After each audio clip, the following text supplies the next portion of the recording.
राजस्थान लोक सेवा आयोग के नवीन भवन के शिलान्यास समारोह में पधारे राजस्थान के मुख्यमंत्री माननीय श्री अशोक गहलोत साहब, मुख्य सचिव महोदय, प्रमुख सचिव, अधिकारीगण व अन्य कर्मचारीगण, आयोग की ओर से आप सभी का हार्दिक स्वागत और अभिनंदन करते हैं।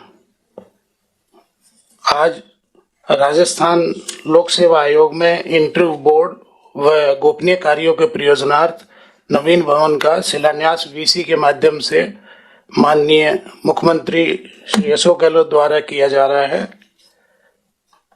इस अवसर पर मैं स्वागत भाषण के लिए आयोग के अध्यक्ष माननीय भूपेंद्र सिंह जी को आमंत्रित कर रहा हूँ। माननीय मुख्यमंत्री महोदय, आयोग के सभी साथी सदस्यगण, मुख्य सचिव महोदय,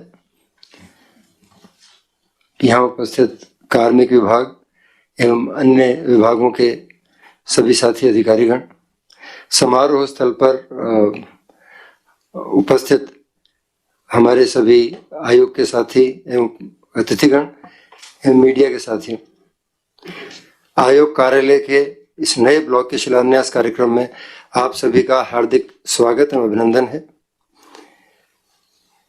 महोदय, ये एक सुखद संयोग है कि आयोग के पास वर्तमान में जो भवन उपलब्ध है उसके 2 ब्लॉक हैं और दोनों का ही लोकार्पण आपके करकमलों द्वारा पूर्व में किया गया है, और आज जो तीसरा ब्लॉक बन रहा है उसका भी शिलान्यास आप ही के द्वारा किया जा रहा है।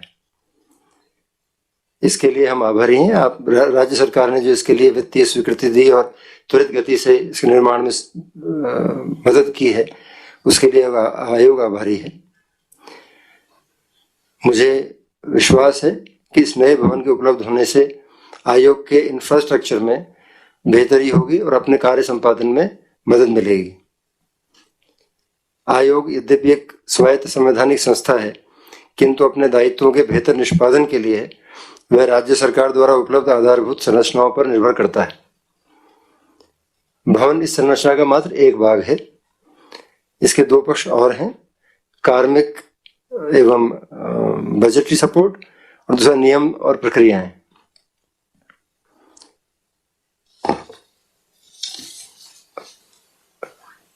महोदय, आयोग का जो अभी वर्तमान में हमारे संसाधन है, कार्मिक संसाधन है, वो मुझे आपको बताते हुए खुशी होती है कि अपने दीर्घ काल में, कार्यकाल में इतने समर्पित एवं निष्ठावान कर्मी बहुत कम जगह मैंने देखे हैं। बहुत बेहतर काम करते हैं और वर्षों से 70 लगभग वर्ष हुए आयोग को कार्य करते। इस आयोग की जो बेहतर प्रतिष्ठा बनी है उसमें उनका बहुत बड़ा योगदान है, किंतु उनकी संख्या में बहुत कमी है।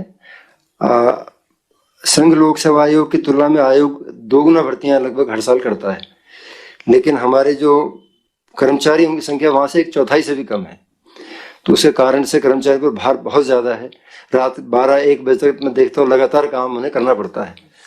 तो उसके लिए कुछ तो हमने भी प्रस्ताव वित्त विभाग को दिए, उन्हें सकारात्मक संकेत भी दिए हैं।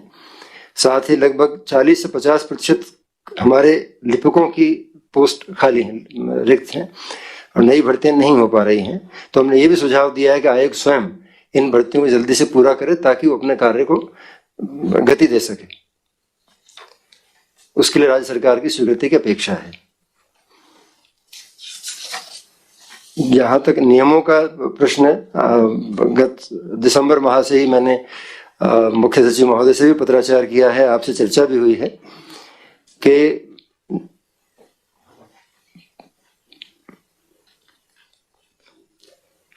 जो नियम है जिनके अंतर्गत हम भर्ती करते हैं उनको अद्यतन किया जाना, उनके भीतर के विरोधाभासों को दूर किया जाना त्वरित एवं विवाद रहित भर्ती के लिए अत्यंत आवश्यक है। उस संबंध में हमने एक सुझाव प्रत्यक से भेजे हुए हैं। मैं एक पत्र आपको भिजवा रहा हूँ इस बारे में। तो मुझे उम्मीद है कि इसमें वांछित कार्रवाई शीघ्र ही की जाएगी।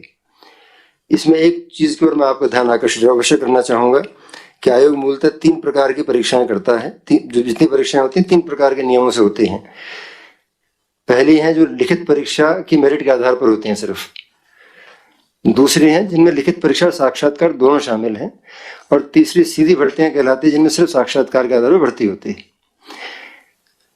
हमने सुझाव ये भेजा हुआ है कि जिनमें सीधी भर्ती होती है मात्र साक्षात्कार के आधार पर, उनको भी प्रतियोगी परीक्षाओं में बदल दिया जाए, और जहां साक्षात्कार आवश्यक है उनको लगभग 12% तक सीमित कर दिया जाए।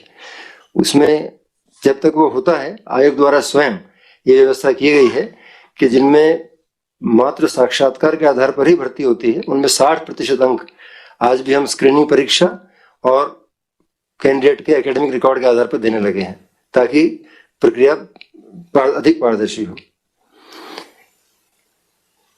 जिन पदों पर वर्तमान में केवल एक लिखित परीक्षा के आधार पर ही चयन होता है, उनमें भी हमारा सुझाव है कम से कम 2 चरणों में होना चाहिए, ताकि नकल एवं बड़ी मात्रा में जो ये गैंग्स पनप गए हैं इनको निष्प्रभाव किया जा सके। और परीक्षा केंद्रों पर जो सभी जिला कलेक्टर उपलब्ध कराते हैं आयोग को, उन पर बायोमेट्रिक पहचान की और सीसीटीवी की व्यवस्था हो, इस संबंध में पृथक प्रस्ताव वित्त विभाग के पास विचाराधीन है, और मुझे उम्मीद है शीघ्र ही वो स्वीकृति जारी कर देंगे इसमें।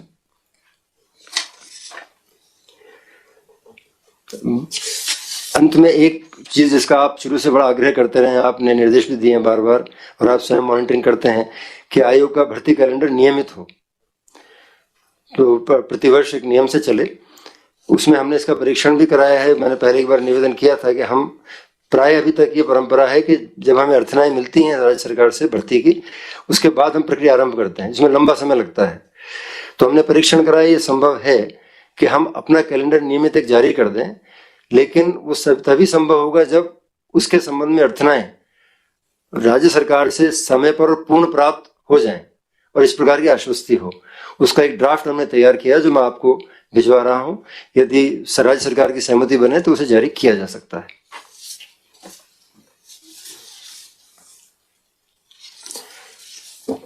अंत में महोदय, मैं दोबारा आपका आभारी, आपका राज्य सरकार का दोनों का बहुत आभारी हूं कि मेरे लगभग 14 माह के इस कार्यकाल के समापन के समय ये अवसर मिला है कि इस नए भवन का शिलान्यास आपके कर कमलों द्वारा किया जा रहा है।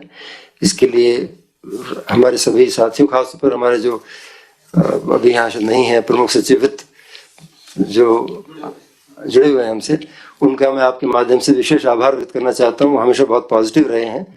हालांकि हमारी अपेक्षा उम्मीद यही रही है कि जिस गति से अभी हमारे हुए हैं उससे और बेहतर गति से स्वीकृतियां मिले ताकि जल्दी काम। बट उनका बहुत बहुत आभार है, उन्होंने बहुत हमें मदद किया, सपोर्ट किया है। एक बार पुनः आप सबका बहुत बहुत आभार एवं स्वागत। धन्यवाद। धन्यवाद चेयरमैन साहब। अब मैं आयोग के विषय में पावर प्रेजेंटेशन के लिए आयोग के वरिष्ठ सदस्य माननीय शिव सिंह राठौड़ को आमंत्रित कर रहा हूँ। धन्यवाद जसवंत जी। PPT please. माननीय मुख्यमंत्री महोदय, राजस्थान लोक सेवा आयोग हिंदुस्तान के अंदर बहुत ही अच्छी प्रतिष्ठा के साथ कार्य कर रहा है, जिसके जब से इसकी स्थापना हुई है तब से लेकर अभी तक जो जो नवाचार हमने यहाँ पर किए हैं, इसका एक छोटा सा पीपीटी आपके समक्ष हम प्रस्तुत करना चाह रहे हैं।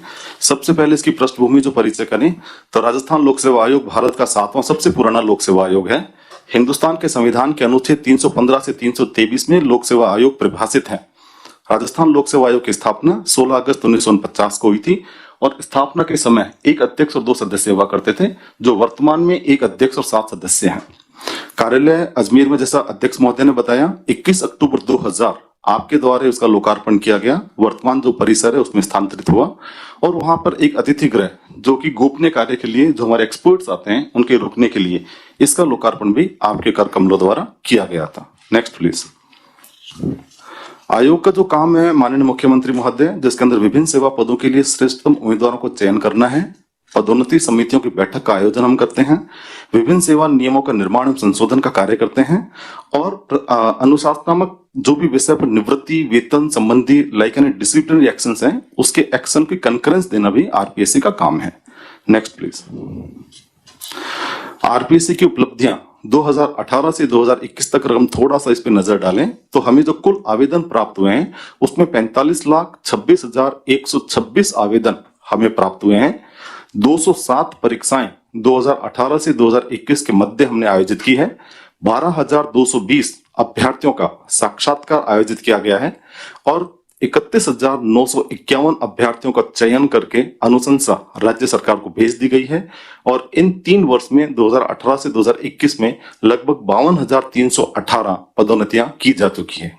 Next please.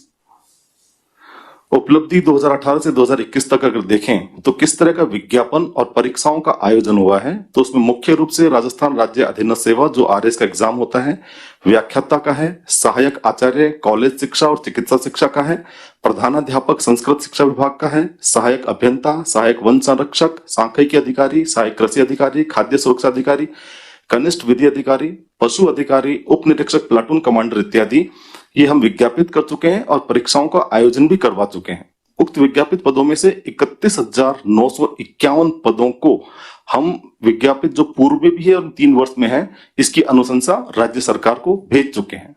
Next please. माननीय मुख्यमंत्री महोदय, आपको जानकर अत्यंत प्रसन्नता इस बात की होगी कि नवाचार का जब नाम आता है संपूर्ण हिंदुस्तान के अंदर, तो राजस्थान लोक सेवा आयोग इसके अंदर एक अलग प्रतिष्ठा रखता है। जैसे अध्यक्ष महोदय ने कहा कि वहां के कर्मचारी, अधिकारी और आयोग के सहयोग से अनेकों नवाचार किए गए, जिसमें मुख्य रूप से ऑनलाइन एप्लीकेशन है, जिससे अभ्यर्थियों को ऑनलाइन एप्लीकेशन आवेदन का हम मौका देते हैं। इसमें उनको कहीं परेशान होने की आवश्यकता नहीं और आयोग का भी समय बचता है। वन टाइम रजिस्ट्रेशन एक हमारा ड्रीम प्रोजेक्ट है, इस पे हम काम कर रहे हैं। हम चाहते हैं कि जो गांव में बैठा हुआ अभ्यर्थी है वो एक ही बार अपने आप को राजस्थान लोक सेवा आयोग में रजिस्टर कर ले, उसको हर परीक्षा के लिए बार बार अप्लाई करने की आवश्यकता नहीं हो। केवल वो अपना नाम और उसमें जो बार बार गलतियां होती है, वाद होता है, उनको निराकरण करने के लिए केवल परीक्षा का नाम लिखें, बाकी उसकी डिटेल सारी आरपीएससी के पास हमारे पास उपलब्ध रहे। ये अंतिम चरण में इसका काम चल रहा है। ऑनलाइन एडमिशन कार्ड हम जारी करते हैं। एग्जामिनेशन सेंटर ट्रेसिंग मैपिंग, आपने देखा होगा माननीय मुख्यमंत्री महोदय, अभी जो भी परीक्षाएं आयोजित होती है उन अभ्यर्थियों का सेंटर जिले से बाहर हम देते हैं ताकि नकल को रोकी जा सके। संगठित जो समूह काम कर रहे हैं उन पे कंट्रोल किया जा सके। जब बच्चा नई जगह जाता है तो उनको अनेकों समस्या का सामना होता है, तो बस स्टैंड और रेलवे स्टेशन से लेकर एग्जाम सेंटर तक उसका मैप दिया जाता है, लॉन्गिट्यूड और लैटिट्यूड दिए जाते हैं, जिससे वो नई जगह पर अपने सेंटर में कम समय पे पहुंच सके। Next please. डाक आईपीओ मैनेजमेंट, जो विभिन्न अभ्यर्थी हमें आईपीओ भेजते हैं उनको हम सीरियलबद्ध तरीके से ऑनलाइन संधारण करते हैं ताकि बच्चे को भी ध्यान रहे कि मेरा आईपीओ वहां पहुंच गया है और हमारे पास भी आईपीओ समय पर भुगतान हो सके। Online examination, online on time examination हमने एक लक्ष्य ले रखा है कि यदि ऑनलाइन एग्जाम होगा तो उसका रिजल्ट भी ऑन टाइम आएगा और जल्दी आएगा। भर्ती प्रक्रिया में पारदर्शिता, जैसे माननीय अध्यक्ष महोदय ने बताया कि आरपीएससी ने सुओ मोटो डिसीजन लेकर जो 100 नंबर के साक्षात्कार के आधार पर भर्तियां होती थी, इसमें मात्र 40 नंबर का साक्षात्कार सुओ मोटो हमने कर दिया है। 40 नंबर रिटर्न एग्जाम के और 20 नंबर उनके academic record 10th, 12th, BA, MA जो भी उसकी फर्दर एजुकेशन है उसमें बांट दिया गया। पहले केवल एक दिन की जो परफॉर्मेंस होती थी उस पर सिलेक्शन होता था। एक दिन की परफॉर्मेंस में सिलेक्शन होने से ट्रांसपेरेंसी नहीं थी। ज्यादा ट्रांसपेरेंसी के लिए 40-20 फोटो का रेशियो लागू किया गया। ऑनरेबल चीफ मिनिस्टर, ये जो my exam my online review memory जो नाम है, ये एक सॉफ्टवेयर है। जब बच्चा ऑनलाइन एग्जाम देकर घर आता है तो उसके दिमाग में कई तरह के कंफ्यूजन रहता है, तो वो अपने घर आने के बाद में भी वो चेक कर सकता है कि मैंने पहले सवाल का आंसर क्या दिया, दूसरे का आंसर क्या दिया। इवन 6 महीने के बाद जब परिणाम आता है उसके बाद में भी वो अपनी मेमोरी इसमें सेव कर सकता है, देख सकता है। Next please. पेपर सेटिंग क्यों अधिकतर देखा गया है कि जो वाद होता है, सवाल जैसे डिलीट हो गया, आंसर बदल गया, इसके गुणवत्ता का पेपर निर्माण हो, इसके लिए पेपर सेटिंग को हमने त्रिस्तरीय कर रखा है। पहले पेपर सेट होता है, फिर मॉडरेट होता है, फिर फाइन ट्यून होता है। इसमें विभिन्न तरह के विद्वान इसमें लिप्त रहते हैं।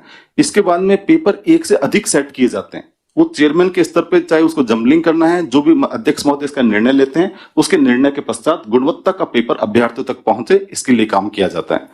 साक्षात्कार परीक्षाओं में कंप्यूटर जनित कोड का प्रयोग हम करते हैं। जब साक्षात्कार बोर्ड बैठता है तो बाहर जैसे अनेकों भ्रांतियां रहती है, उन भ्रांतियों के निवारण के लिए साक्षात्कार बोर्ड के अंदर किसी भी बच्चे का नाम, किसी भी बच्चे का रोल नंबर, किसी भी बच्चे का आइडेंटिफिकेशन मार्क किसी तरह से इंटरव्यू बोर्ड के सामने, इवन उसके रिटर्न के नंबर तक गोपनीय बोर्ड, साक्षात बोर्ड के सामने नहीं रहते हैं। ये पूर्णतः गोपनीय प्रक्रिया है।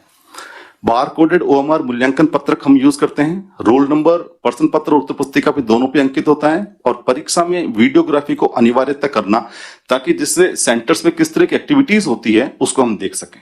Next please. On screen marking, ये ऑनरेबल चीफ मिनिस्टर साहब, मैं आपसे कहना चाहूंगा कि ये राजस्थान इसमें पायोनियर है। ये हिंदुस्तान की समस्त पीएससी के अंदर सबसे पहले यदि किसी पीएससी ने लागू किया है तो वो ओएसएम राजस्थान की पीएससी ने लागू किया है, जिसका नीचे जो दे रखा है वो यूपीएससी के चेयरमैन ने इसको राइटिंग के अंदर एप्रिसिएट करके सारी स्टेट पीएससी के चेयरमैन को भेजा है। ओएसएम के प्रेजेंटेशन के बाद में लगभग 18 लोक सेवा आयोग जो विभिन्न राज्यों में काम कर रहे हैं, उनके अध्यक्ष और सदस्यगण राजस्थान लोक सेवा आयोग में विजिट कर चुके हैं और विजिट करने के बाद में वो अपने आयोग स्तर पर इसको इंप्लीमेंट कर रहे हैं। जनरली अभ्यर्थियों में एक भ्रांति रहती थी कि मैं अगर कॉपी खाली छोड़कर आ जाऊंगा तो मुझे शायद उसमें नंबर मिल जाएंगे, परंतु हमने क्या किया है कि जब कॉपी आती है तो उसका हम पहले पीडीएफ बनाते हैं। जैसे पीडीएफ बन गया तो उसमें कोई तरह का फुल स्टॉप नहीं लग सकता, कोई तरह का शब्द उसमें से हट नहीं सकता। तो आम जनता में भ्रांति खत्म हो गई है कि अब मेरी कॉपी खाली छोड़ने से कहीं जाकर मेरा नंबर मिल सकता है। दूसरा, पहले जैसे होता था कि एक सेंटर पे एग्जाम हुआ तो उसकी कॉपी को ट्रेस करके हम पता कर लेंगे कॉपी कहां जा रही है, परंतु अब क्या हो रहा है कि सारी कॉपी अजमेर में आती है, वहीं पर पीडीएफ बनता है, किसी तरह से कॉपी फिजिकल फॉर्म में बाहर जाती ही नहीं है, ताकि ये भ्रांति भी आम जन के अंदर खत्म हो गई है। जो बच्चे साक्षात्कार देने आ रहे हैं उन सारे बच्चों की कंपल्सरीली 2 विद्वान के द्वारा कॉपी चेक की जाती है। यदि पहले विद्वान और दूसरे विद्वान में 10% अंक का अगर फर्क आ जाता है तो कंपल्सरीली तीसरे विद्वान के पास जाती है। तो सारी तरह की भ्रांतियां जो लिखित परीक्षा को लेकर रहती थी या बाहर जो भी तत्व इस पे काम करते थे, वो सारी भ्रांतियों को इस पे फुल स्टॉप लगाने के लिए ओएसएम का हमने यहाँ पर 2016 के अंदर से प्रारंभ किया था, जो आज तक चल रहा है। 3 आरएस एग्जाम हम ओएसएम से करवा चुके हैं, एएन का एग्जाम हम करवा चुके हैं, विधि रचनाकार का एग्जाम हम इससे करवा चुके हैं। Next please. Answer booklet retotalling request system, ये भी हम बच्चों से रिक्वेस्ट करते हैं कि उनको बार बार लिखित में आवेदन न करना पड़े, ऑनलाइन हम उनसे रिक्वेस्ट मंगवाते हैं और ऑनलाइन ही इसको देख लेते हैं। ओएसएम होने के बाद में ऑनरेबल चीफ मिनिस्टर किसी भी तरह की टोटलिंग की प्रॉब्लम नहीं आती है, क्योंकि कंप्यूटर से टोटल होता है, इसमें कोई तरह का ह्यूमन इन्वॉल्वमेंट नहीं है। तो ये ओएसएम का भी एक ब्राइट फीचर है। डीपीसी मॉड्यूल, जब भी हमारे पास कोई डीपीसी के लिए विभाग निवेदन करता है तो उसको हम ऑनलाइन संधारण कर लेते हैं और जैसे उसका निस्तारण होता है उसका भी ऑनलाइन संधारण हो जाता है। इसलिए डीपीसी मॉड्यूल बनने के बाद में डीपीसी में भी पारदर्शिता और तीव्रता इसके अंदर आ गई है। एक ग्रीवेंस पोर्टल हमने बनाया है, जैसे बच्चा कोई बांसवाड़ा में रह रहा है, गांव में रह रहा है, वो बच्चा बार बार अजमेर नहीं आए, बार बार किसी को अप्रोच नहीं करे, उसको पता रहना चाहिए कि मैंने आज ग्रीवेंस भेजी है तो वो अजमेर पहुंच चुकी है, आज ये फाइल फला जगह पहुंच चुकी है और इसका संधारण अगर हो गया है या निस्तारण हो गया है तो बच्चा ग्रीवेंस पोर्टल पे इसको देख सकता है। ये अभी माननीय अध्यक्ष महोदय के आने के बाद उनकी लीडरशिप के अंदर ये ग्रीवेंस पोर्टल का हमने एक निर्माण किया है। इसका भी आज आपके कर कमलों के द्वारा इसको ओपन किया जाएगा और आज से बच्चे अपनी ग्रीवेंस ऑनलाइन सबमिट कर सकेंगे, इसको ट्रेस कर सकेंगे, इसको देख सकेंगे कि मेरी ग्रीवेंस कहां और किस लेवल के ऊपर है। New syllabus of Rajasthan public state and subordinate services RS का हमने जब सिलेबस नया बनाया तो इसमें एक पहले समस्या रहती थी स्केलिंग की, कि मेरा पेपर टफ है उसका पेपर आसान है, मुझे नंबर कम दिए उसको नंबर ज्यादा दिए। इन सब चीजों का निस्तारण करने के लिए हमने एक स्टैंडर्ड सिलेबस 4 पेपर का बना दिया। हर कैंडिडेट सेम सिलेबस पढ़ता है और सेम सिलेबस का ही पेपर देता है। स्केलिंग खत्म होने के बाद में जो आमजन में एक भ्रांति स्केलिंग की रहती थी और इससे वाद होता था, लिटिगेशन होते थे, वो सारे तरह के लिटिगेशन स्केलिंग खत्म होने के बाद में हमने खत्म कर दिए। Next please. वादकरण को कम करने के लिए एक हमने प्री लिटिगेशन कमेटी बनाई है। यदि किसी बच्चे को आरपीएससी से कोई तरह की प्रॉब्लम है, वो सीधा न्यायालय में जाने से पहले वो एक बार प्री लिटिगेशन कमेटी के पास आए। प्री लिटिगेशन कमेटी उसको चेक करती है और चेक करके उसको लिखित में जवाब देती है कि या तो उसको मान लिया गया है या निम्न कारणों से नहीं माना गया है। इससे हमारे जो पहले बहुत सारे वाद हुआ करते थे, लिटिगेशन होते थे, पीएलसी बनने के बाद में काफी लिटिगेशन हमने कम कर लिए। भर्ती प्रक्रिया में काउंसलिंग, पहले जैसे शिक्षकों की भर्ती आती थी 8000 की, उसमें कई नॉन ज्वाइनर होते थे, तो नॉन ज्वाइनर की वेटिंग लिस्ट बनना, उसको ऑपरेट करना एक बहुत लंबा समय हो जाता था। इसमें 6 से 8 महीने 12 महीने लग जाते थे और कभी कभी वो वेटिंग ऑपरेट नहीं हो पाती थी। इसलिए हमने ज्वाइनिंग से पहले वहां एक काउंसलिंग की प्रक्रिया प्रारंभ की कि जिस बच्चे को रिजेक्ट करना है उसकी उतनी योग्यता नहीं है तो उसको हम अपने ही लेवल पे रिजेक्ट करने के बाद में राज्य सरकार को जो नाम होते हैं वो हम प्रस्तावित करते हैं। मानक संचालन प्रक्रिया अध्यक्ष महोदय के नेतृत्व के अंदर हमने एक एसओपी का गठन किया है। किसी भी संस्था को चलाने के लिए उसकी एक एसओपी होना चाहिए। तो हमने 20 साल पहले जो एक मैन्युअल बना हुआ था उसको बदलकर जो एसओपी का हमने निर्माण किया है, इससे तीव्र निष्पादन होगा। नवाचारों के तहत इसको अपनाया गया है जिससे विभिन्न अनुभागों में अच्छी तरह से समन्वय व संचार हो सकेगा। Next please. ये मैनुअल ऑनरेबल चीफ मिनिस्टर साहब आज जो आप इसका इनॉग्रेट करेंगे ये 2001 के अंदर लिखा गया था। 2001 के बाद 2021 20 साल के अंतराल के बाद ऑनरेबल चेयरमैन के लीडरशिप के अंदर हमने वापस इसको तय किया कि मैनुअल 1 एंड मैनुअल 2 को रीराइट किया जाए। ये हमें इंटरनल प्रोसेस बताता है कि आरपीएससी सिस्टम कैसे चलता है। जो नए एम्प्लॉयज आते हैं, नए ऑनरेबल मेंबर्स आते हैं, उनके लिए बहुत सहायक और उपयोगी सिद्ध होता है कि इसको देखकर वो वहां की प्रक्रिया देख सकते हैं। इसका भी विमोचन आज आपके कर कमलों द्वारा किया जाएगा। Next please. Honourable chief minister साहब, मुझे कहते हुए बड़ी प्रसन्नता हो रही है कि आयोग राज्य स्तर पर ही नहीं बल्कि अपने पूरे हिंदुस्तान स्तर पर, भारत लेवल पर अनेकों सम्मान प्राप्त कर चुका है। ये सम्मान की सूची बहुत लंबी है तो मैं आपको कहूंगा इसको आगे निकालें। आईटी का इसके अंदर बहुत बड़ा कंट्रीब्यूशन रहा है। आईटी और रिसर्च सेल ने बहुत अच्छा काम किया, बहुत सारे अवार्ड इसमें मिले। आयोग के विभिन्न कार्यों की प्रशंसाएं विभिन्न मीडिया के माध्यम से भी की जाती रही है। जैसा भी चेयरमैन साहब ने कहा था कि यूपीएससी के मुकाबले आरपीएससी में चौथा ही स्टाफ है, लेकिन हमने जो परीक्षाएं करवाई है वो यूपीएससी के मुकाबले 4 गुना करवाई है। ये मीडिया कह रहा है जिसने हमें हाईलाइट किया है कि हमारे पास कम संसाधनों के बावजूद यूपीएससी से ज्यादा काम तीव्र गति से हमने और ज्यादा पारदर्शिता के साथ किया है। और इस सारे कार्यों के दौरान किसी भी तरह का सर्वर आईटी की तरफ से, रिसर्च की तरफ से और हमारे डिफरेंट जो एग्जाम सेल है, हमारा जो सीक्रेट सेल है, उन सब ने बहुत अच्छा काम करके आरपीएससी को बहुत अच्छा सम्मान दिया है। इसी कड़ी के अंदर काम तीव्र हो, अच्छा हो, गोपनीय कार्य हो। आज एक भवन का शिलान्यास आपके कर कमलों द्वारा किया जाएगा जिसके अंदर सभी तरह के गोपनीय कार्य, इंटरव्यू बोर्ड्स, डीपीसी बैठकें इत्यादि के लिए ये जो नया भवन बन रहा है उसका उपयोग किया जाएगा। Next please. ये जो भवन है 5628 स्क्वायर फीट का भवन है। इसमें 3 करोड़ 73 लाख रुपए की लागत से पीडब्ल्यूडी इसका निर्माण करेगी। आज इसका शिलान्यास होगा और इसका जो लक्ष्य पीडब्ल्यूडी ने ले रखा है पूर्ण करने का, वो दिसंबर 2022 का लक्ष्य है। Next please. अब मैं माननीय मुख्यमंत्री बहुत बहुत जी से धन्यवाद। आग्रह करता हूं कि वो इनका विधिवत शिलान्यास करें।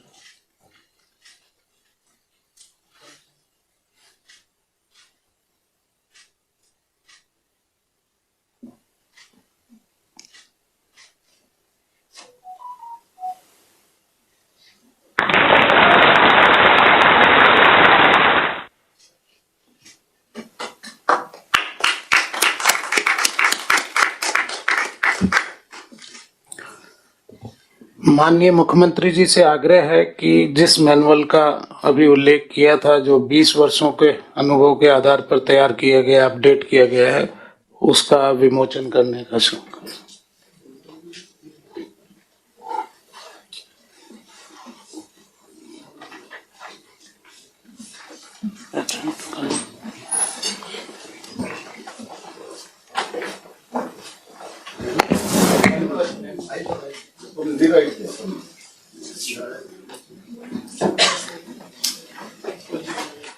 इसी के साथ ये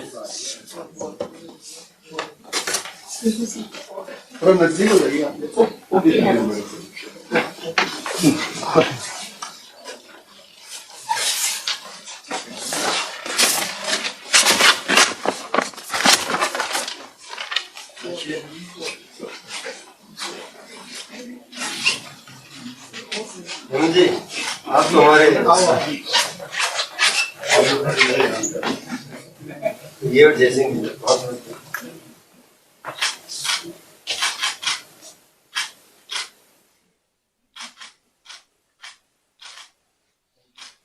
धन्यवाद।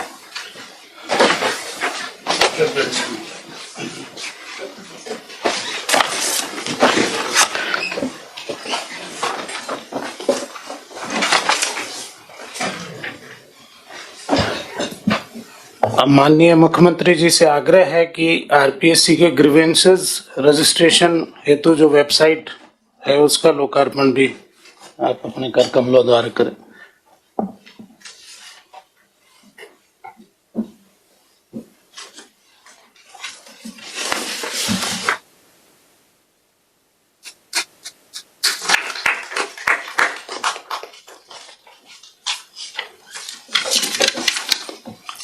अब मैं प्रदेश के मुख्य सचिव माननीय निरंजन आर्य जी से निवेदन करूंगा कि 2 शब्द। परमादरणीय मुख्यमंत्री महोदय, आरपीएससी के अध्यक्ष जी एवं माननीय सदस्यगण, हमारे डीओपी के सेक्रेटरी साहब, इससे जुड़े हुए पीएसएफ श्री अखिल अरोड़ा जी और अजमेर में आरपीएससी के समस्त स्टाफ के अधिकारी एवं साथियों, आज के इस कार्यक्रम में नवीन भवन जो आपका आज शिलान्यास हुआ है, मैं आप सभी को बहुत बहुत बधाई देता हूं। सरकार ने 3 करोड़ 73 लाख की जो स्वीकृति दी है और इससे आपका ये भवन बनेगा। पीडब्ल्यूडी विभाग मैं सोचता हूं कि इसको समय पे पूरा करे। 2022 दिसंबर आपने इसका स्टिपुलेटेड डेट ऑफ कंप्लीशन तय किया है, तो हमको इसको समय पे पूरा करना है। नवीन भवन की आवश्यकता पूर्व से रही होगी और निश्चित रूप से आपने जैसा बताया कि सुरक्षा, गोपनीयता और इन समस्त चीजों को एक तरफ करके आप ये भवन काम में लेंगे। और मैं सोचता हूँ यही आरपीएससी की सबसे बड़ी चुनौती है कि किस तरह से लोगों में विश्वास बना रहे और जो मूल आपका तत्व है कि गोपनीयता है, सुरक्षा है और बिल्कुल जिससे कहना चाहिए कि निष्पक्षता है, वो इस भवन से और इस भवन में होने वाले कार्य से बनी रहेगी। मैं ऐसा विश्वास करता हूं। हम सभी जानते हैं कि आजकल के ज़माने में रोजगार एक बहुत बड़ी समस्या बनती जा रही है, बनी हुई है, और युवा लोग ऐसी संस्थाओं को बड़े सम्मान और इज्जत की दृष्टि से देखते हैं। लोग बाग यहाँ तक कि इसको भर्ती का मंदिर भी कहते हैं, और इसलिए इसकी मंदिर रूपी पवित्रता और मंदिर रूपी सत्यता, निष्पक्षता बनी रहे, इसके लिए आरपीएससी के सभी सदस्यों एवं अध्यक्ष महोदय को निरंतर प्रयास करते रहना चाहिए। और मुझे इस बात की खुशी है, जिस तरह का प्रेजेंटेशन अभी बताया गया और जिसमें ये इंडिकेट किया कि न केवल राजस्थान बल्कि देश के विभिन्न जगहों पे भी इस बात को स्वीकार किया गया कि आरपीएससी का कार्य निश्चित रूप से अच्छा है और इसे और अच्छा बनाए रखें, ये मेरी आप लोगों को रिक्वेस्ट है। कुछ बातें हैं जो मेरे को आपको निवेदन करनी है, जो मेरे को डीओपी सेक्रेटरी साहब ने कहा है कि आपके यहाँ से लगभग 20-25 प्रस्ताव आए थे पिछले 5-6 महीने में, और उनमें से अधिकतर प्रस्तावों पे स्वीकृतियां जारी हो चुकी है। अब मैं एक एक बोलूंगा तो समय लंबा हो जाएगा, लेकिन जो मूलतः आपके जून से लगा के अभी तक के जितने भी प्रस्ताव आए हैं, चाहे वो हार्ड ड्यूटी के हो, रिव्यू डीपीसी के हो, महंगाई भत्ते के हो, हाई स्पीड लेजर प्रिंटर की बात है, अतिरिक्त बजट की बात है, विद्युत कार्य की स्वीकृतियां, आवश्यक सुविधाएं, वार्षिक व्यय सीमा, conference fund, CCTV camera, air cooling system, AC bill आहरण, अतिरोपित अधिशास्ती एसी बिल की स्वीकृतियां, और भी जो भी आपके प्रस्ताव आए वो सरकार ने, माननीय मुख्यमंत्री जी ने, चूंकि डीओपी के रूप में माननीय मुख्यमंत्री जी इसको देखते हैं, तो समस्त स्वीकृतियां माननीय मुख्यमंत्री जी स्तर पर जारी हुई है। और हम ये अपेक्षा करते हैं कि इन सारी स्वीकृतियों से आपकी कार्यक्षमता में, आपके कुल मिला के जो वर्क कल्चर है उसमें सुधार आएगा, और ये प्रतिबिंबित होगा कि सरकार की स्वीकृतियों से आयोग का काम और सहज, सरल एवं सटीक हुआ है। मूलतः माननीय मुख्यमंत्री महोदय से मैं निवेदन करना चाहूंगा कि इनके जो 3 मुद्दे, बड़े मुद्दे हैं जो कि विचाराधीन है। एक सर जो इनकी मांग है कि जो मेंबर साहब हैं और जो जर्नलिस्ट चेयरमैन तो चूंकि अन्य सेवाओं से आते हैं इसलिए उनकी ये दिक्कत नहीं रहती, लेकिन जो मेंबर्स हैं इनकी पेंशन की बात का एक मुद्दा ये उठा रहे हैं कि इनको सुविधा वो मिलनी चाहिए, जो सर हम अभी विचाराधीन है, इस पे कोई निर्णय भी हुआ नहीं है। कुछ 1-2 राज्यों का जिक्र ये कर रहे हैं कि वहां पे भी ऐसी व्यवस्था है, तो इस पे मैं सोचता हूँ कि सरकार पे जो भी होगा उचित फैसला किया जाएगा। एक और मुद्दा सर, ये जो नियमों की बात हो रही है कि जिसका सार ये है कि सदस्य के पद को भी उच्च न्यायालय के न्यायाधीश के समकक्ष किया जाए और एक हाई कोर्ट जज की स्टेटस के हिसाब से इस तरह का एक मसौदा बना के यूपीएससी ने आरपीएससी ने हमको भेजा था। वो भी मैं सोचता हूँ कि डीओपी में विचाराधीन है, उस पर भी कोई निर्णय होगा। एक बात जो आपने कही कि कैलेंडर और जो रिक्वेस्ट इन टाइम की बात कही, ये सही बात है, क्योंकि आपका कैलेंडर हमारी रिक्वेस्ट पे निर्भर करता है।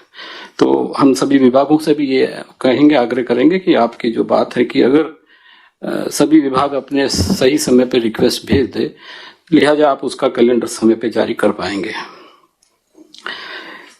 अंत में मुझे एक बात और कहनी है, जो कि पेपर और मूल्यांकन की बात आपने बताई, काफी इनोवेशंस हुए हैं और उन इनोवेशन से मैं सोचता हूँ कि आपकी कार्यक्षमता एवं उसमें जनता में छवि में निश्चित रूप से सुधार हुआ होगा। लेकिन ये जो पेपर सेटिंग और ये जो मूल्यांकन का प्रश्न बड़ा सापेक्षिक है और ये तुलनात्मक भी है, इसलिए ये लाजिमी नहीं है कि हमारे पक्ष को उसे मान ही लें या उसको संतुष्ट करें, लेकिन एक मॉडरेशन और बैलेंसिंग होना बहुत जरूरी। जैसा कि स्वयं उदाहरण दे रहे थे कि किसी एक विषय में ऐसा हो गया, उसी विषय का मूल्यांकन आधार किसी दूसरे विषय में ऐसा हो नहीं सकता।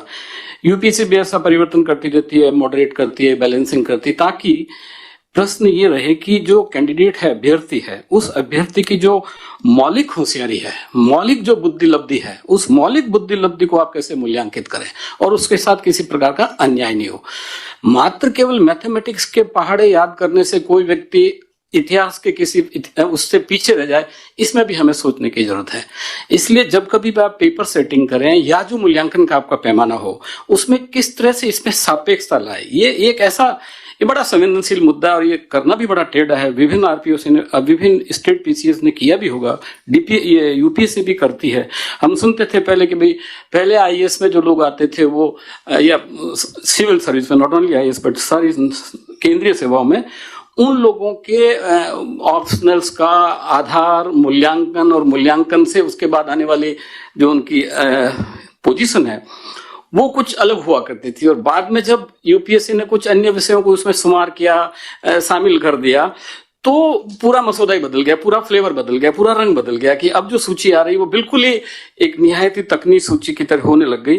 तो मैं सोचता हूँ ये एक बड़ा चिंतन, सोच और विवेकपूर्ण निर्णय होना चाहिए कि किस तरह से हमारा लक्ष्य ये होना चाहिए कि आरपीएससी में जो व्यक्ति अभ्यर्थी बन के आया है उसको समानुरूप मूल्यांकन का पैमाना मिले। अब वो पैमाना अलग अलग विषय, अलग अलग बुद्धिमत्ता का हो सकता है, लेकिन मैं सोचता हूँ कि आप इस दिशा में भी अच्छा कार्य कर रहे होंगे, उसे करने की जरूरत है। तो 360 डिग्री की जो बैलेंसिंग की बात की जा रही वो हमको इसमें और ज्यादा इजाद करनी चाहिए। और एक बात और है, जो ये मूल्यांकन की बात है, ये भी मैं हमारे मुख्यमंत्री जी से भी निवेदन करना चाहूंगा कि सर मूल्यांकन ये करवाते हैं प्रोफेसर से या जो आपके आरपीएससी में वहां बुला के करवाते होंगे, लेकिन अब ये जो फैक्ट है, जो उत्तर है, उस उत्तर को नापने का जो उस व्यक्ति विशेष का आधार है वो भी अलग हो सकता है। किसी एक व्यक्ति ने कहा कि भाई अकबर के बारे में आप लिखिए, तो किसी अभ्यर्थी ने बड़ा अच्छा लिखा, वैसा ही किसी दूसरे अभ्यर्थी ने भी लिखा, लेकिन उसके जांचने वाला और था, इसके जांचने वाला और था।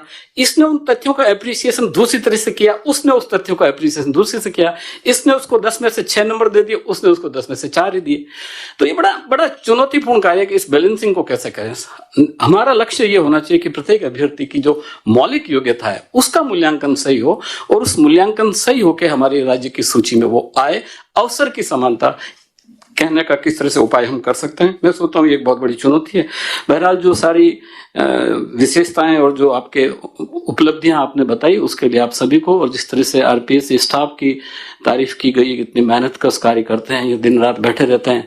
और हम तो सोचते हैं कि आरपीएससी में पहले इंटरव्यू के लिए जाते थे तो बड़ा डर लगता था। मैं स्वयं आरपीएससी में लेक्चरर का इंटरव्यू दिया, फिर आरएस तो मैंने कभी दिया नहीं, लेकिन मुझे अच्छी तरह से याद है कि जब उस भवन में प्रवेश करते हैं तो अभ्यर्थी बड़ा थोड़ा दबा हुआ सा और थोड़ा डरा सा रहता है।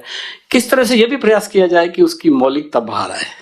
कई बार हम उत्तर जानते हैं लेकिन वो इंटरव्यू बोर्ड का माहौल और वो ऑरा और वो भय और वो सारी चीजें ऐसी होती है कि जानते हुए भी हम दे नहीं पाते। इसका मतलब यह नहीं कि हमें पता नहीं था, हमें तो पता है, लेकिन व्यवहार की अनुलता, माहौल की सुग्राह्यता नहीं थी, और उसके चक्कर में हमारी जो मौलिक ज्ञान की बात थी वो दब गई। मैं सोचता हूँ ये भी एक चुनौती है कि किस तरह से हम उस व्यक्ति के ओरिजिनल तत्व को बाहर लाएं ताकि आपको मूल्यांकन में और ज्यादा सुविधा मिले। आप सभी को बहुत बहुत धन्यवाद। धन्यवाद मुख्य सचिव महोदय। अभी इस शुभ अवसर पर मैं माननीय मुख्यमंत्री जी से निवेदन है कि वो अपना उद्बोधन दें।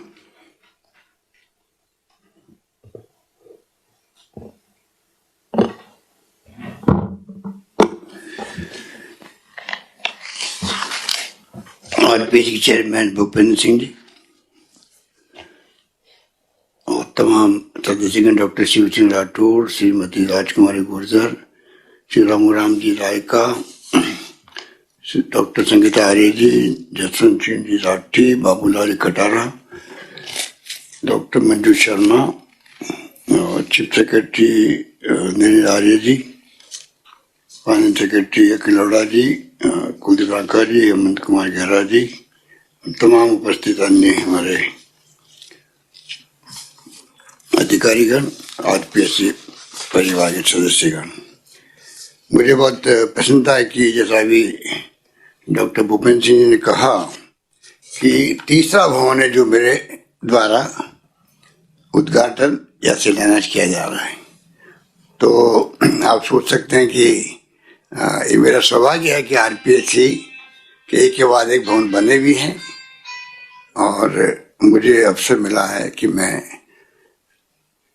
उसकी भूमिका अदा करूं शिलान्यास की, उद्घाटन की। आरपीएससी के महत्व की समझाने की आवश्यकता नहीं। चेयरमैन साहब ने और डॉक्टर शिव सिंह जी ने प्रेजेंटेशन अच्छा दिया है। सीएच ने भी अपनी जो भावना थी व्यक्त की। मैं समझता हूँ कि समय के साथ साथ में आपने नवाचार भी किए हैं, जिसका अभी उसमें प्रेजेंटेशन में डिटेल्स आई है, तो मैं वहाँ पर रिपीट नहीं करना चाहूँगा, पर ये कह सकता हूँ कि ये करना आवश्यक भी है, क्योंकि आज जमाना बदल गया है। 21st सेंचुरी आ गई है। जो राजीव गांधी कहा करते थे कि आईटी और कंप्यूटर का युग आएगा, तो वो आ भी गया। हर बच्चे के हाथ में मोबाइल फोन भी है। तो सब एक्सपेक्ट करते हैं कि अब नवाचार ऐसे हों जिससे कि पूरी तरह ट्रांसपेरेंसी सब तरह से हो, एग्जाम में भी, पेपर सेटिंग में भी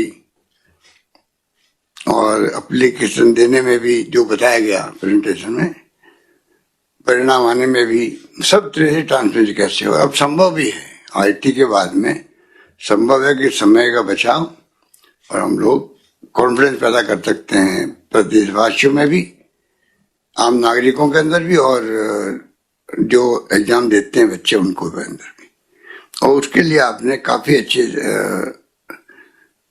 इवन टोटलिंग तक की बात आपने बताई कि किस प्रकार से डीपीसी का मॉडल और ग्रीवेंसेस पोर्टल, सिलेबस की स्केलिंग की जो जेंडर थी वो समाप्त होगी। तो मैं समझता हूँ कि सभी तरह से, क्योंकि इससे डिस्प्यूट कई बार कोर्ट में चले जाते हैं, उसके कारण से लंबा खींच जाता है। नौकरियों का सिलसिला इतना लंबा खींचता है कि लोगों में निराशा के भाव पैदा होते हैं। फिर सरकार कभी अपील करती है, कभी कुछ लोग चले जाते हैं हाई कोर्ट या सुप्रीम कोर्ट तक, तो कितना लंबा अरसा लगता है अनावश्यक रूप से। तो जो एक प्रकार से भर्ती जब प्रारंभ होती है या घोषणा होती है तो लोगों को जो खुशी की लहर होती है, पर ये जो अटकाव आते हैं कई बार, तो मैं समझता हूँ कि साल 2 से 4 साल लग जाते हैं। आरपीएससी भी कई बार 2018 का निकाल रहे हैं या 2000 उसके पहले के निकाल रहे हैं। मतलब एक प्रकार से माहौल समाप्त होना चाहिए। और मैं उम्मीद करता हूँ कि मैनुअल का आपने जो ये 20 साल पहले बनी थी और वापिस आपने इसको अपडेट किया है, इस बात की मुझे विशेष खुशी है कि मैनुअल के आधार पे फिर यूपी आरपीएससी का काम मैं समझता हूँ कि बहुत ही अच्छी तरीके से संपन्न हो सकेगा। आरपीएससी हो या जो सबऑर्डिनेट सर्विसेज का बोर्ड बना है, क्योंकि संख्या बढ़ती जा रही है भर्तियों की और समय बहुत लगता है आईटी के उपयोग के बावजूद भी, इसलिए ये जो बोर्ड बना है उसके बावजूद भी मैं समझता हूँ कि कई बार कई कारण से वक्त लग जाता है और सरकारी भर्ती काफी निकाल रही है। क्योंकि मुझे कहते खुशी है कि अभी वर्तमान सरकार आने के बाद में करीब 97,151 तो नियुक्ति दे दी गई है, जिसमें आरपीएससी और सबऑर्डिनेट सर्विसेज बोर्ड का दोनों की परीक्षा परिणाम भी 34,580 घोषित किए गए। साक्षात्कार 41 हो गए हैं। परीक्षा आयोजित परिणाम हमें शेष है। आयोजित होगी परीक्षा 14,716 और विज्ञापन भी प्रकाशित हुए 13,336। विज्ञापन जारी किया जाना अभी शेष है 30,894 का और न्यायालय में विवाद बहुत कम हो गए 1361। पहले बहुत ज्यादा थे और सरकार ने भी कई पहली बार एसएलपी या जो अपील की हुई थी उनको वापस विड्रॉ भी किया है। पहली बार मेरे ख्याल से ऐसा हुआ है। तो करीब 1,92,000 गुणे 80 नौकरियां ये दी जा रही है अभी तक की जो आंकड़े हैं। ये बात मैंने इसलिए बताई कि इन सब बातों के बावजूद भी जो परीक्षा सेटिंग में भी और जो ये पेपर लीक होना ये बड़ी चुनौती बन गई देश के सामने। कल यूपी का जो हुआ है तो यूपी के सीएम ने क्या बोला आप देख सकते हो कि भाई किस रूप में को कहना पड़ा। तो ये जो स्थिति राजस्थान में भी हर परीक्षा पे क्वेश्चन मार्क उठने लग गया, चाहे वो सही भी हो तब भी थोड़ा बहुत भी अगर मान लो कमी रह गई है तो एक अवसर मिल जाता बोलने का और कमेंट करने का। मीडिया के अंदर फिर ट्रायल शुरू रहती। तो कैसे हम और परफेक्शन ला सकें इसकी तरफ मैं समझता हूँ विशेष ध्यान देने का आवश्यकता है। परफेक्शन ऐसा हो जिससे कि ये नौबत ही नहीं आए किसी को क्वेश्चन मार्क पैदा करने की कि ये डाउट क्रिएट होना ही बहुत बड़ी बात है। क्योंकि बच्चों की जिंदगी का सवाल होता है। उनको लगता है कि पता नहीं मेरे साथ अन्याय हो रहा है और लीक हुआ होगा, कितने लोगों ने क्या होगा, मेरा अब क्या होगा। तो ये जो क्वेश्चंस पैदा होते हैं मैं समझता हूँ ये नौबत नहीं आए, क्योंकि ये बहुत ही गोपनीय काम होता है। क्वालिटी मेंटेन करनी पड़ती है पेपर सेटिंग के अंदर भी।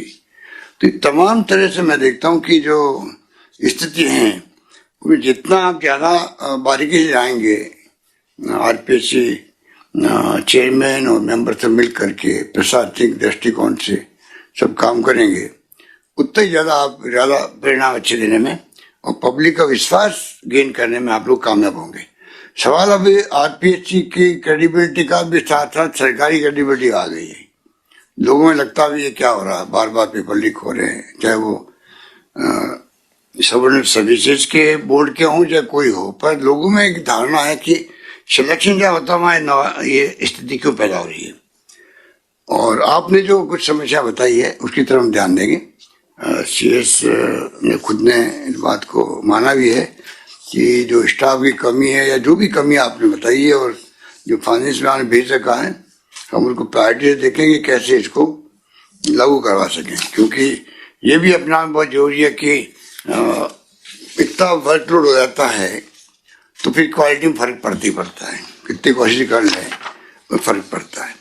और क्वालिटी होना आरपीएससी की जो स्थापना आप समझ सकते हो कि आज़ादी मिलते ही हो गई। पंडित नेहरू ने जो सोच रखी थी उस वक्त में IIT, IIM और एम्स और जो ये संस्था बड़ी बड़ी साइंटिफिक इंस्टीट्यूशन बने हैं ये सब उनकी सोच थी जो दूरदृष्टि के रूप में वो लाए थे सामने। और उसी का परिणाम है आज वो संस्थाएं वैज्ञानिक बाद में इसरो भी बन गया और सब कुछ आज देश में सब क्षेत्रों में हम लोग काफी आगे बढ़े हैं। और बाकी तो अब जो आपके इंटरव्यू के बारे में आपने कहा आप नवाचार करते रहे अभी कैसे हम लोग ये प्रोसेस करें जिससे कि सिलेक्शन सही हो। अब यूपीएससी की बात जो बार बार मैं भी कहता रहता हूँ और आप लोग भी बात करते हो कैलेंडर को लेके भी है, ये बहुत जरूरी है कि वो भी एक विश्वास पैदा करेगी। क्योंकि अभी क्या है कि डीओपी की ड्यूटी भी है कि आप भाग रखें। मिस्टर कुमावत थे तब भी प्रयास हुए थे, बाद में वो बात खत्म हो गई। फिर आज मैं कहना चाहूंगा एक मुबारक मौका है कि आप समय पर भेजें। कितनी रिक्वायरमेंट आपको है, जितना आप समय पर भेजेंगे तो आरपीएससी को कहना मौका नहीं मिलेगा अब कि हम क्या कर सकते हैं जब सरकार की तरफ से रिक्वेस्ट आई नहीं है। तो मैं समझता हूँ कि ये बहुत बड़ा इश्यू है और इसको भी हमें इसको हल करना चाहिए। और जितना ज़्यादा इंटरव्यू के बारे में भी आप लोग सोच लें कि किस हद तक इंटरव्यू रखे हैं, क्योंकि ये कई बार डिबेट का विषय बन जाता है कि कई जगह तो इंटरव्यू रखे कि नहीं रखे, आवश्यक है क्या, वो तक की चर्चा होती है। ये तो आप ज़्यादा जानते हो अपने अनुभव से कि कितना ज़्यादा इंटरफेरेंस नहीं होगा प्रोसेस में, सिलेक्शन में, उतने ज़्यादा लोगों में विश्वास जमता है। तो वो तो क्योंकि कई हो सकता है कई नौकरी के अंदर तो इंटरव्यू करना जरूरी भी हो। ये तमाम देखने की बात है किस प्रकार से आप कर सकते हैं। पर ये कैलेंडर एक ऐसा हो जाए जिससे कि लोगों में लगे कि हाँ मतलब अब कैलेंडर बन गया, अब समय पर नौकरी मिलेगी और लगेगी और प्रोसेस ही पूरा होगा। बाकी जो है पेंशन के बारे में आपका सवाल उठता रहता है, आप भी नहीं बल्कि ह्यूमन राइट कमीशन वाले भी और आपके सूचना आयुक्त वाले भी सब लोग बड़े होते हैं। तो मैंने कह रखा है कि आप जरा CS ऑफिस को देखें कि जो रिटायर्ड आते हैं लोग या गवर्नमेंट सर्विस में आते हैं उनको तो पेंशन मिल जाती है, पर जो पब्लिक के लोग आते हैं वो पेंशन मिलती नहीं है। और शायद आरपीएससी में मेंबर बनने के बाद में शायद वो कहीं काम भी नहीं कर सकते। तो जरूरी है कि उसके लिए हम फैसला करें जिससे कि मतलब ये जो इनकी मांग है वो मांग जायज भी है। और ये बात लागू होती है सूचना आयुक्त के लिए भी, वहाँ भी जो सर्विस में नहीं होते वो आदमी देखता भी कब क्या होगा। तो ये मैं आपको कह सकता हूँ कि इसमें हम ध्यान देंगे। और बाकी तो मैं समझता हूँ कि बहुत अच्छे ढंग से आपने प्रेजेंटेशन दिया है और जो लोग आज इससे जुड़े हैं उन सबको मैं विश्वास दिलाऊंगा कि हमारा पूरी तरह रहेगा ध्यान किस प्रकार से हम लोग, क्योंकि ये सर्विसेज जो स्टेट सर्विसेज होती है इम्पोर्ट RS से RPS RFS या PWD की, मेडिकल हेल्थ की, एजुकेशन की, ये सब PhD, ये सभी सेवाएं जितना अच्छा सिलेक्शन होगा मैं समझता हूँ उसके बहुत कुछ इस पर निर्भर करता है। तो यही सोच के मैं समझता हूँ कि जो आज आपने प्रेजेंटेशन दिया है उसके आधार पर ही आप काम करते जाएं और जो जो मामले आएंगे सरकार के सामने उसको हम हल करेंगे, हम हमको विश्वास दिलाते हैं। ये बात कहता मैं आप सबको बधाई देता हूँ कि एक नया भवन बनेगा तो उसमें सुविधाएं मिलेगी लोगों को। आपने कहा एक साक्षरता बोर्ड और गोपनीय कार्य वगैरह के लिए नए भवन की आवश्यकता भी थी, जो मैं समझता हूँ कि टाइम बाउंड समय निर्दिष्ट करके आप लोग बनाएंगे। एक बात जो आई है इंटरव्यू के लिए, प्रमोशन के लिए आती है, डीपीसी के लिए ये कोई अहम और प्रतिशत सवाल नहीं है कि अधिकारी वहां जाए या मेंबर यहाँ आए, ये कोई प्रतिशत सवाल नहीं है। सारे जो क्या कहते हैं बस्ते ले जाना पड़ता है वहां पर। तो ऐसा हो सकता है कि सचिवालय में आरपीएससी का एक विंग बन जाए। ये एक मतलब आरपीएससी का अपना सम्मान तो रहना ही चाहिए। तो सचिवालय में एक रूम ऐसे बने रिजर्व हो जाए वो सिर्फ आरपीएससी के लिए ही हों, तो इसका मतलब आरपीएससी की एक एक्सटेंशन हो गया सचिवालय के अंदर। वहां बैठ करके आप जो है मेंबर भी आए और अधिकारी वही पहुंच जाए, आपको सुविधा हो जाए उनको सुविधा हो जाए, और ये समझता हूँ कि ज्यादा बेटर रहेगा। तो इसमें आप लोग इसको निर्णय करें कि सचिवालय में आपका ई विंग बन गया, तो मैं समझता हूँ और ज्यादा आपको सरकार के साथ में आपका लिंक जो है और मजबूत होगा आरपीएससी का, और काम तो पड़ते ही रहते हैं आपस के अंदर। तो ये कम्युनिकेशन जो गैप रहता है डीओपी में या आपके बोर्ड के अधिकारियों में भी, और कितनी कोशिश कर लो तो थोड़ा बहुत तो सकता है आप मेरे कुछ स्टाफ के लोग यहाँ परमानेंट बैठ जाए, आरपीएससी के एक आदमी 2 ऑफिसर यहीं बैठ जाए, या हम पोस्ट क्रिएट कर देंगे आपके लिए। उससे क्या होगा कि एक प्रकार से वही बैठ के सिलेक्शन वो प्रमोशन के लिए आप बता रहे हैं, ये काफी दिनों से मामला पेंडिंग था, मैं समझता हूँ उसको भी आप हल कर लें। बहुत बहुत शुक्रिया, धन्यवाद आपको सबको। हमारे चेयरमैन साहब को बधाई दे रहे हो आप लोग। ये विदाई समारोह भी इनका है साथ में। तो जितने लोग बैठे हुए हैं, आप सबकी तरफ से मैं चेयरमैन साहब को बधाई देता हूँ, मुबारकबाद देता हूँ। इन्होंने अच्छा काम किया और अब इनकी विदाई समारोह भी होने वाला है। आप सबकी तरफ से मैं दे रहा हूँ, मैं अपनों की तरफ से भी। धन्यवाद आपका, धन्यवाद। बहुत बहुत धन्यवाद मुख्यमंत्री जी। अब मैं बोर्ड के चेयरमैन, कमीशन के चेयरमैन डॉक्टर भूपेंद्र सिंह जी से रिक्वेस्ट करूंगा वो वोट ऑफ थैंक्स। आपका माननीय मुख्यमंत्री जी का, मुख्य सचिव महोदय का, यहाँ उपस्थित सभी साथियों का बहुत बहुत आभार। इस कार्यक्रम में आपने भागीदारी की। आभार प्रदर्शन के साथ साथ ही मैं आपको अपने आयोग के सभी साथियों और स्टाफ के मेंबर्स तरफ से आश्वस्त करना चाहूँगा कि जो भावनाएं, जो अपेक्षाएं आपने व्यक्त की हैं, उनके अनुरूप ही आगे वे कार्य करेंगे। आयोग के कार्य का बेहतर निष्पादन राज्य सरकार और आयोग के साझा प्रयास से ही संभव है। नियम, इसमें सबसे महत्वपूर्ण कड़ी मैं फिर जोड़ना चाहूँगा, नियमों में जितना जल्दी संभव हो जाए उसके लिए मुख्य सचिव महोदय ने सर्कुलर भी जारी किया है, वो मॉनिटरिंग भी कर रहे हैं। आप भी प्रतिमाह मुख्यमंत्री जी इसका मॉनिटरिंग करते रहे हैं, पर जितना जल्दी होगा उतना बेहतर होगा।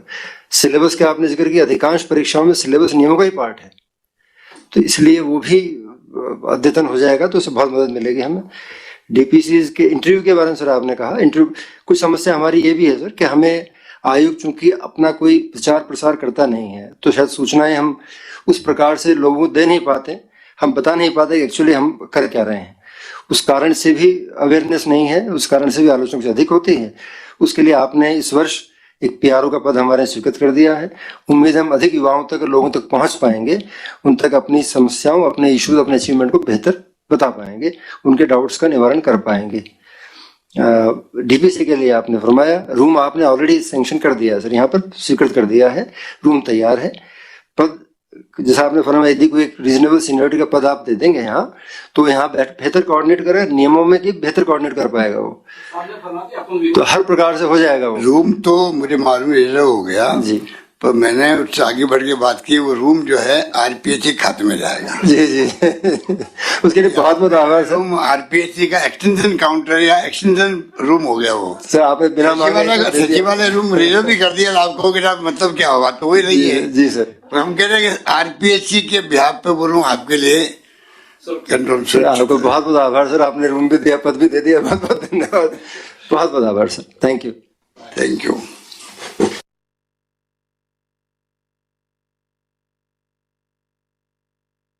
Your meeting has ended.